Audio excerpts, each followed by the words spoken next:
राधे कृष्णा दोस्तों, वैष्णवी वृंदावन चैनल में आपका स्वागत है।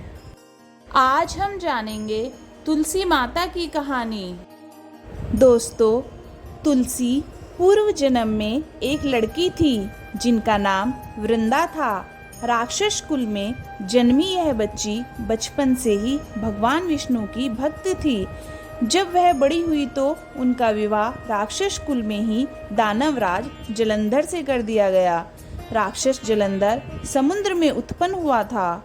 वृंदा बड़ी ही पवित्र स्त्री थी, सदा अपने पति की सेवा किया करती थी।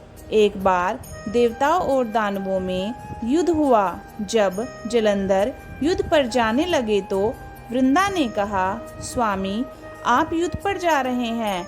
आप जब तक युद्ध में रहेंगे मैं पूजा में बैठी रहूंगी, आपकी जीत के लिए अनुष्ठान करूंगी।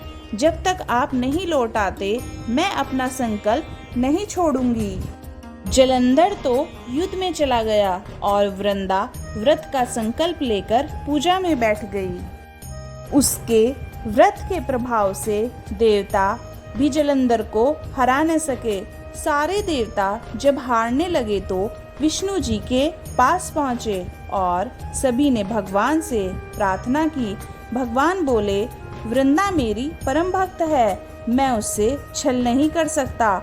इस पर देवता बोले कि भगवान, दूसरा कोई उपाय हो तो बताएं, लेकिन हमारी मदद जरूर करें। इस पर भगवान विष्णु ने जलंधर का रूप धरा और वृंदा के महल में पहुंच गए। वृंदा ने जैसे ही अपने पति को देखा तो तुरंत पूजा में से उठ गई और उनके चरणों को छू लिया। इधर वृंदा का संकल्प टूटा, उधर युद्ध में देवताओं ने जलंधर को मार दिया और उसका सिर काट कर अलग कर दिया। जलंधर का कटा हुआ सिर जब महल में आ गिरा तो वृंदा ने आश्चर्य से भगवान की ओर देखा, जिन्होंने जलंधर का रूप धर रखा था। इस पर भगवान विष्णु अपने रूप में आ गए पर कुछ बोल न सके। वृंदा ने कुपित होकर भगवान को श्राप दे दिया कि वे पत्थर के हो जाएं। इसके चलते भगवान तुरंत पत्थर के हो गए। सभी देवताओं में हाहाकार मच गई। देवताओं की प्रार्थना के बाद वृंदा ने अपना श्राप वापस लिया। इसके बाद वे अपने पति का सिर लेकर सती हो गई।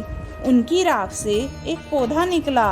तब भगवान विष्णु जी ने उस पौधे का नाम तुलसी रखा और कहा कि मैं इस पत्थर के रूप में भी रहूंगा, जिसे शालिग्राम के नाम से तुलसी जी के साथ ही पूजा जाएगा। इतना ही नहीं, उन्होंने कहा कि किसी भी शुभ कार्य में बिना तुलसी जी के भोग के पहले कुछ भी स्वीकार नहीं करूंगा। तभी से ही तुलसी जी की पूजा होने लगी।